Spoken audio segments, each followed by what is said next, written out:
Beberapa waktu ini, saya banyak dapat DM dari beberapa teman yang tanya bagaimana menghasilkan uang. Sudah saya jelaskan bagaimana caranya. Namun mereka tidak mau kerjakan. Kenapa? Karena bisnis saya asuransi. Saya pun heran, kenapa orang-orang pada takut dengan asuransi dan tidak mau mengerjakannya. Apakah tidak mengerti apa itu asuransi, atau tidak punya asuransi, atau tidak tahu bahwa bisnis asuransi itu bisa membuat orang sejahtera. Atau memang mungkin belum paham karena selama ini mendapat informasi yang salah tentang asuransi. Jadi kali ini saya akan ceritakan dulu benar-benar asal mula asuransi itu terbentuk. Supaya teman-teman tahu gimana konsep asuransi ini sebenarnya. Cerita ini saya dapatkan pada saat pertama saya menjadi agen asuransi. Sebagai agen asuransi baru, saya mengikuti training-training ini benar-benar ditempa teori dan praktek di lapangan selama 1 minggu. Salah satunya mengenai asal-usul asuransi. Dan inilah yang menguatkan saya kenapa saya ingin terus jadi agen asuransi dan tetap bertahan sampai sekarang. Hampir 30 tahun. Apa yang saya dapatkan selama ini ingin saya bagikan kepada teman-teman. Jadi asal mula asuransi terbentuk ceritanya seperti ini.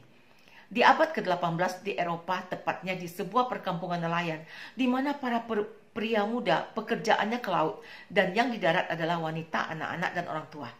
Para pria muda itu rata-rata adalah kepala keluarga yang menghidupi anak, istri, dan orang tuanya. Pekerjaan mereka rata-rata adalah menangkap ikan atau ekspedisi laut. Sebagai nelayan, di saat itu mereka berlayar dalam waktu yang lama. Setelah menangkap ikan, mereka harus menjual lagi ke negara lain. Perjalanan itu membutuhkan waktu bisa sampai 1 bulan.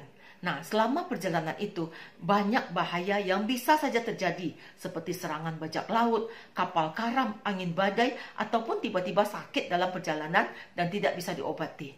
Bahaya yang mereka hadapi menyebabkan seseorang itu bisa meninggal.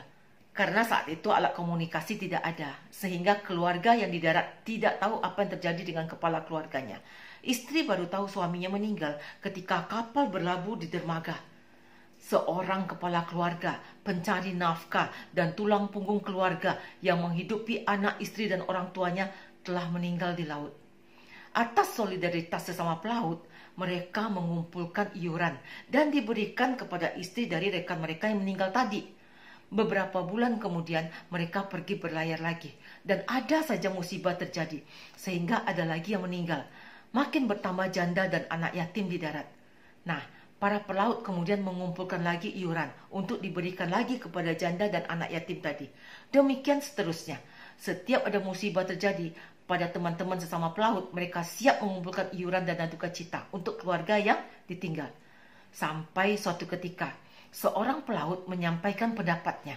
Dia mengatakan begini, andai suatu ketika saya yang terjadi musibah, saya tidak tahu berapa keluarga saya terima uang santunan dari teman-teman. Semua dana yang dikumpulkan berdasarkan sukarela saja. Nah, saat ini, sebelum saya terjadi musibah, saya ingin pastikan berapa keluarga saya terima iuran nantinya. Sehingga saya yakin keluarga saya tetap bisa sejahtera meskipun saya tidak ada lagi. Lalu pelaut itu memberikan sebuah ide. Gimana sebelum kita ke laut, kita kumpulkan iuran dulu. Iuran itu ditentukan sesuai paket yang ingin didapat. Misal kalau saya mau keluarga saya dapat sekian, saya kasih iurannya sekian paket. 2 paket atau 3 paket dan seterusnya. Dan iuran yang terkumpul itu dikelola oleh orang di darat. Kalau ada istri yang suaminya meninggal di laut, maka istri boleh laporkan ke pengelola dan istri mendapatkan sejumlah uang iuran yang telah disetujui dari awal. Demikianlah pelaut-pelaut itu saling menjaga. Makin lama, makin banyak dana terkumpul.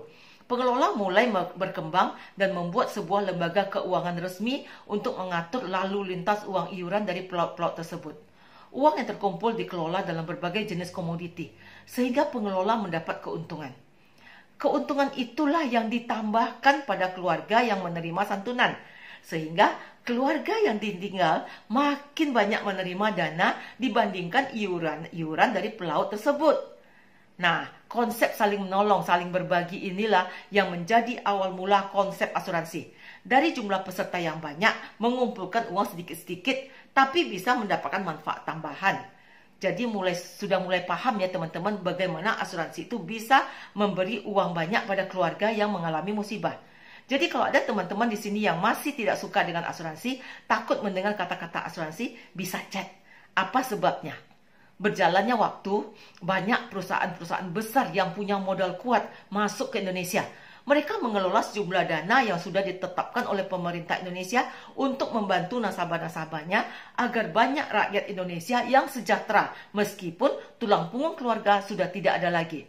Perusahaan asuransi merupakan salah satu jaring pengaman sosial pemerintah untuk bisa mendapatkan penghasilan dan membuka lapangan pekerjaan tanpa melihat ijazah apa. Perusahaan asuransi tidak bisa menjangkau langsung ke masyarakat yang membutuhkan perlindungan keuangan keluarga mereka.